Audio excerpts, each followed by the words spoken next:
RPC는 어떤 거예요? 예, RPC는 미국 종합처리장이라고 그러는데 영어로 Rice Processing Complex라고 그래서 벼를 농민들이 직접 이제 미국 종합처리장으로 가져와서 거기에 저장도 하고 또 그다음에 건조도 하고 또 도정도 하고 또 도정을 가지고 포장지에 무게별로 포장을 해서 상품을 만들어서 내는 최신식의 그런 도정 공장을 얘기를 합니다.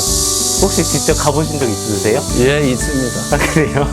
언제 몇 년도에 가보셨어요? 제가 농협 보령 시 지부장을 2007년도, 8년도 2년을 했는데 그때 그 보령에는 RPC를 가지고 있는 농협들이 3군데가 있었습니다. 그래서 제가 그때 지부장을 하면서 직접 방문해서 그래서 RPC에 대해서 지도도 하고 이렇게 했습니다. 청양에는 그러면 현재는 없는 건가요? 청양에는 지금 RPC가 농협도 없고 또 이 민간도 가지고 있는 RPC가 없습니다. 또 정산에 옛날에 그 RPC가 하나 칠갑산 RPC라고 있었는데 부도가 안 나고 그래서 그 뒤로는 그게 없어진 걸로 그렇게 알고 있습니다. 그럼 앞으로는 이 RPC라는 시스템이 꼭 청양에 꼭 필요하다고 생각을 하세요?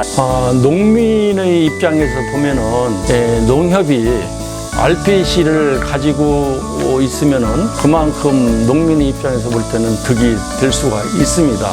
그런데 지금 현재 가장 큰 문제가 앞에서도 살펴봤지만 지금 이제 쌀이 남아도는 그런 시대가 되다 보니까 이게 이제 전체적으로 이제 쌀이 남아도는 그런 시대예요. 그렇기 때문에 청양 관내에서 나는 그 생산되는 벼를 도정 공장을 농협이 운영한다고 보면은 어떻게 보면 적정의 그런 물량이 되지 않을 수도 있어요. 그래서 지금 현재 이제 그 판단할 때는 좀 여러 가지 측면에서 연구를 해야 될 그런 부분들이 많이 있다 이렇게 생각이 됩니다. 어떻게 보면 말씀하신 거 내용 중에 쌀이 많이 남아 돌아서 쌀값이 하락을 하고 있다고 하셨잖아요. 쌀이 많이 남아 도는 거는 어떻게 보면 맛하고도 영향이 있지 않을까라는 생각이 조금 들기도 해요. 앞으로 쌀이 우리가 좀 맛있다고 하면서 소비를 더 늘리려면 어떠한 대책이 있다고 개인적으로 생각하시나요? 이제 쌀을 여러 가지 측면에서 생각을 해봐야 될 그런 면이 많이 있습니다. 첫 번째로는 지금 현재 쌀이 남아도는 이유가 옛날에는 이제 먹을 것이 없었기 때문에 사실은 이제 밥밖에 없었어요. 근데 지금은 먹을 게 상당히 대체재가 많이 있기 때문에 우선은 어른에 할 거 없이 이 쌀 소비량이 상당히 감소를 했다. 아까 본 것처럼 작년도에 우리가 1인당 1년에 소비한 게 56.9kg, 57kg. 그러니까 80kg도 안 되는 양을 한 사람이 1년간 먹은 거예요. 근데 이제 그게 아까 얘기한 것처럼 그런 어떤 여러 가지 이유가 있어요. 그래서 우리가 쌀의 문제를 해결하기 위해서는 생산적인 측면과 소비적인 측면에서 나눠가지고 문제 해결을 해야 될 필요가 있다. 그래서 이제 생산적인 측면에서 본다고 하면은 우리가 지금 현재 우리 민족이 먹는 주식이 쌀이기 때문에 이 쌀 산업이 무너지면은 나중에 전 세계가 어떤 기근에 이렇게 들어가지고 돈을 주고도 살 수 없는 이런 상황이 된다면은 정말로 큰 문제가 생길 수가 있어요. 그래서 이 노는 유지를 하되 이것을 이제 타 작물로 대체를 한다든지 해서 쌀에서 나는 그 소득 이상으로 대체 작물을 짓는 농가들한테 그런 어떤 거기에 상응하는 소득을 보장을 해준다든지 또 요즘같이 우리가 지금 밀가루가 지금 현재 굉장히 세계적인 그 시장 가격이 오르고 있는데 이런 것을 해결하기 위해서라도 예를 들면은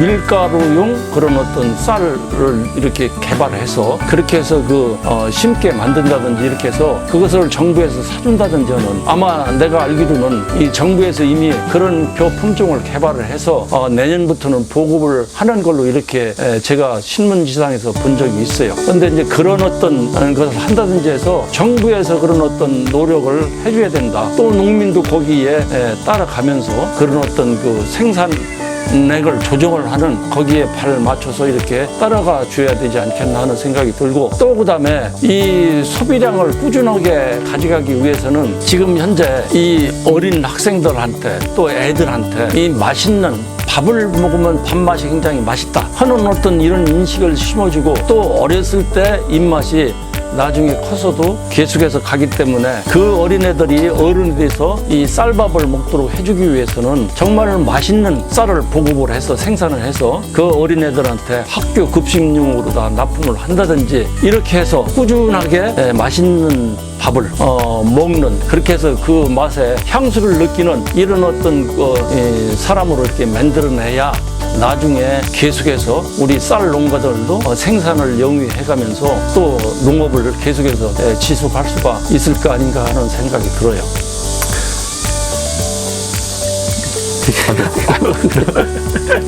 인터뷰하니까 게스트들이 많네요. 고양이도 있고 까치도 있고 매미도 있고 개도 있는데, 어떻게 인터뷰하면서 농업인들이랑 소통하니까 어떤 기분이 들으셨어요? 처음에 유튜브 영상이 올라갔었잖아요. 그리고 나서 많은 격려 얘기도 듣고 응원의 메시지도 분명히 받으셨는데, 두 번째 촬영이잖아요. 네. 한번 소감 말씀 한 번만 해주시면 감사드릴게요. 제가 사실은 이 유튜브를 처음 하면서 농업인의 이 연령대에서 과연 이게 어느 정도 이게 좀 시청이 있을 것인가 그런 걱정을 했는데, 현실적으로 보니까 생각보다는 그리 많지는 않습니다. 방금 전에 들어가 봤는데 378건 이렇게 기록이 돼 있더라고요. 그래서 그래도 내가 생각했던 것보다는 그래도 많은 분들이 그래도 관심을 갖고 있구나, 계속해서 꾸준히 이렇게 내보낸다고 하면은, 또 우리 농업과 관련된 그런 어떤 방송을 계속해서 이렇게 한다고 하면은 많은 분들이 시청을 해줄 게 아닌가 하는 그런 생각이 듭니다. 그래서 상당히 기대가 큽니다. 네, 알겠습니다. 감사합니다. 카메라 보시고 농업인 여러분들 한 번 더 해보세요. 농업인 여러분 감사합니다. 더위에 건강하시고 또 무더위 잘 이기시길 바랍니다. 감사합니다.